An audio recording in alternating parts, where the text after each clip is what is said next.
Hello everybody and welcome back to the YouTube channel. Today we're going to be looking at the new Aimpoint Acro S2. This is the new design from Aimpoint. They bought out I believe the first generation, which I know Johnny Carter and George Digweed had a bit to do with, and they told basically Aimpoint that there was some improvements that could be made to the product, and this is the result. I know they've done a video on it, great video. I have watched it. We have now got them in stock here at Premier Guns, so if you are interested, please come down. We are trying to get a demo as well, so once we have a demo you would be able to go out and obviously try it before you buy it. But yeah, as I say, this is the new Acro S2. So what we're going to do is basically a little unboxing, talk a little bit about it, and we'll look at fitting it to how you fit it to a gun, and what the procedures are to do so. So obviously it comes in a nice little box. Inside is another little box. I'll get rid of that.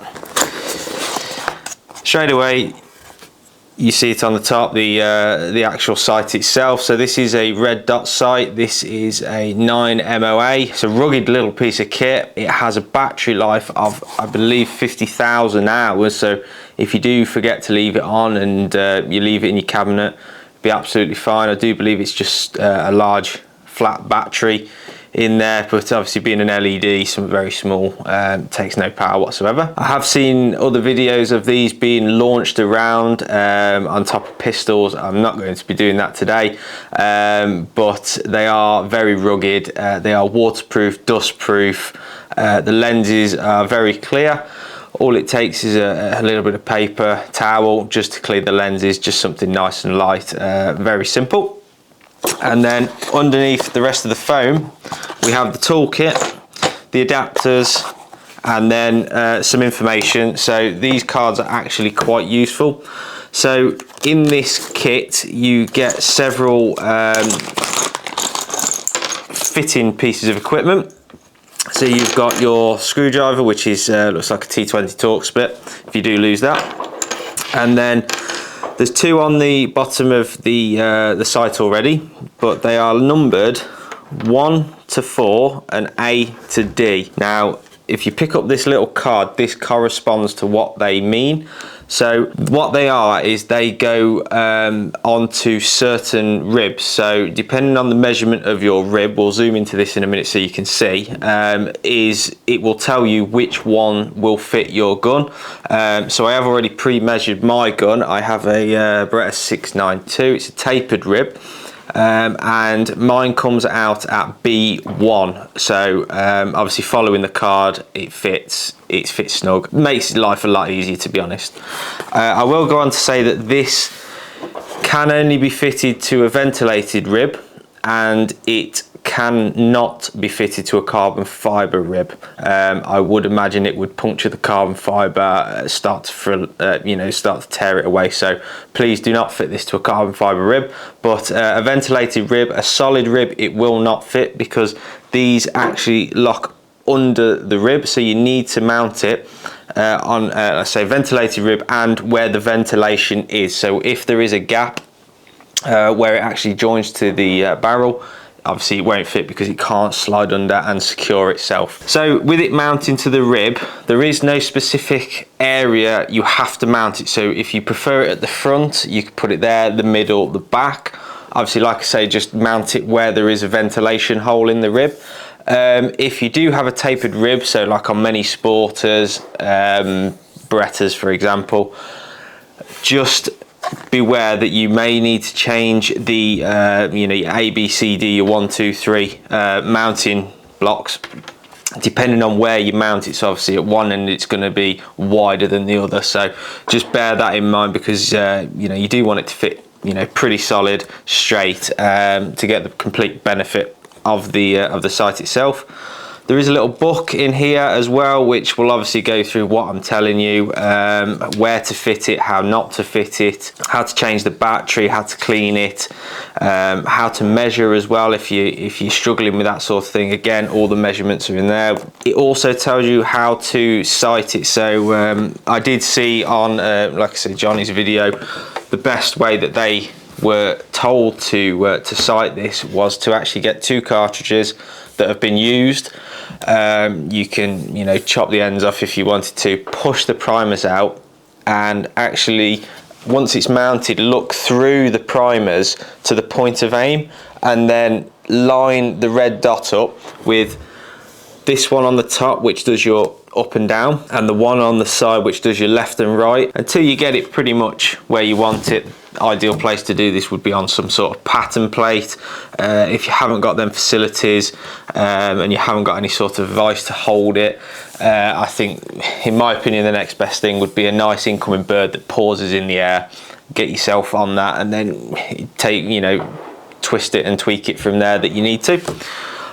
So as I say, we've got this ready to mount on my particular gun. So what we'll do now is there'll magically be a 692 appear, and we'll have a look at mounting it. So here's the shotgun in question that we are going to mount the Aimpro 2. So as we said, ventilated rib, not the barrel. Don't worry about it being a ventilated barrel. It can be a solid barrel, but the rib has got to be ventilated. So what we do then, obviously this section is not ventilated, so we can't fit it here. However, from this point to about this point there, we can fit it. So obviously, as I said, this is a tapered rib, so just bear that in mind when you do fit it. If you do want to move it, you may have to change which mounting items you use, depending on the width and the height.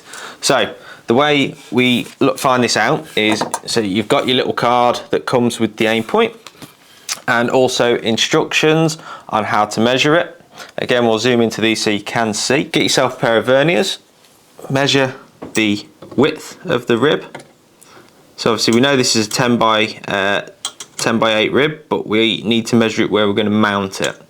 So 9.29 is the width, and the height of the rib is, very carefully measure that without scratching the gum, 1.43. So we look at our little chart and we go, so we've got 8 to 9.9, so I'm going to be in the middle, and then my rib is 1.4, so I'm going to be looking at 1.3 to 2.3, which then corresponds to, as we say, B1. So what we do is we get B, which is the little piece that goes on the side. That slides into the gap, just like so. Again, it'll only go one way. Get your little Torx bit, screw, slide that in. Don't tighten it all the way up yet, because you do need the movement to allow it to go onto the rib. Get your larger piece, which will slide under the rib. It will only go on one way, so you literally just push that on all the way over to the one side. Then we simply, wherever we were measuring, so we were measuring this gap here, what we'll do is we will slide that on. Hold it down nice and tight so it is flat to the rib, and what we do is we tighten that up. Obviously hold it nice and flat, not too mad, obviously tight enough. That's it. So that's fitted now. Again, if you do have problems with that, it is in the book. It does show you how to mount it. The idea is that there are the 2 plastic pieces that you put in are actually angled, and what they do is they mount under the rib. So if you imagine a rib there, they push under and that locks it solid onto the rib. This now is, as we say, completely solid and now ready to be set up. So what you would do is you would put, as we say, put 2 cartridges in the back with the primers taken out. You know, you just want the brass bits really. You can put it in something like this, obviously make sure it's level, and then you can, you know, zero it from there. There is instructions on the internet on how to do this if you do struggle. There is also instructions in here if you do really struggle. Take it to, you know, a gun shop. I'm sure they'll be able to help you out. As I say, 50,000 hours of life in this. The buttons on the side, so again we'll zoom into this. have two buttons on the side. We have a positive and a negative. Hold the positive, the red dot comes on, and then if you press the positive, the red dot then becomes brighter and brighter and brighter. I think it's got 4 or 5 settings. Hold the negative and then it becomes obviously not as bright until you hold the negative, and that turns the actual unit off. Like I said as well, 2 screws on the top and the side, left and right, up and down, so you can get your point of aim correct. And that's pretty much it. Once you've done it once or twice, I imagine it will take you a few minutes to get this set up. Obviously it will go on semi-autos as well.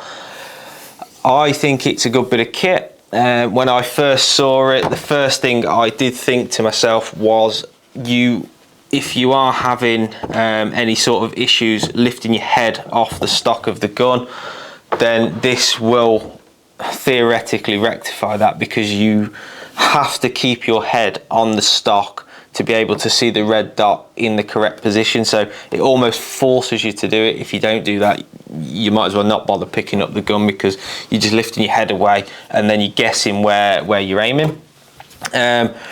It is great for seeing how much lead you're putting on things. So, you know, if you determine that a clay needs a foot of lead, and then obviously pull the trigger and miss it, then obviously then you can see that perhaps foot of lead wasn't enough, so then you put a bit more on. But it's so easy to rectify because you've seen your picture so clearly.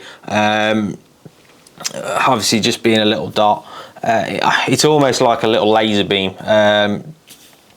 I think for beginners and people with you know, sighting issues, I know there was a big one mentioned about cross-eye dominance. That will also help massively. So I'm a big fan of the center beads on brownies particularly. I think that massively helps with sight issues. If you are left or right eye dominant, I think they line you up brilliant. I think they're a great idea. I know some people don't like them. Essentially this is almost a similar thing. You are having to, you know, like I say, you're forced to look in this window. If you're not looking in that window, you're not going to shoot the gun where it's pointing. So I think it does have its benefits. I very much doubt you'll be able to shoot competitions with it, but as a training aid, and perhaps for instructors, with people that are really struggling with certain things, I think it will be a great bit of kit. Pigeon shooting, I think it will be brilliant for that as well. You know, you want to hit them, you want to, you know, impact them hard, and then you know they're out straight away, rather than sort of clipping them and stuff like that. So if you do find yourself struggling with that, this is probably a great thing to go and have a look at. As I say, it's waterproof, it's dust proof. I dare say you could drop it in a bit of mud and it would be absolutely fine. So yeah, it's very impressive. We have shot them, we have got on with them as well. As I say, it's great for picturing your lead. That's probably the best thing it's for, as well as keeping your head on the stock, the sight picture and eye dominance. I think it's perfect for that sort of thing. So for me, I think new shooters and people with, like I say, sighting issues, it will massively benefit. But once you, obviously, what you've got to then consider is, if you do want to move into competitions, you are going to have to take it off and then essentially use the bead on the gun and go back to that. But you know, if you do struggle, pop it back on, reset yourself as such, and then go again. So yeah, I do think it's a good idea. Obviously it doesn't affect the balance of the gun too much because it is quite a light package, unlike something like a shot cam, which dangles, you know, fairly far forward and does add a bit of weight to the gun. I know people have actually put them on and the gun has just transformed into something they can't shoot because of the weight of the cam. However, I know with the cam you can look back at what you're shooting. So yeah, I think in general it's a great product, and there is a lot of excitement about it. As I say, we are stocking them here at Premier Guns. We are hoping to get a demo as well, which should be on the way soon. Once that's here, please feel free to come down, give us a call, come down and have a go with it and see how you get on. But yeah, for now, that's been the new Aimpoint Acro S2. Any questions on that, please give us a call, email, comment, also subscribe. Like I say, every video we do read all the comments. Anything you want to see, please let us know and we'll try our best to bring it to you. So yeah, this has been the Aimpoint. I've been Josh. Thank you very much.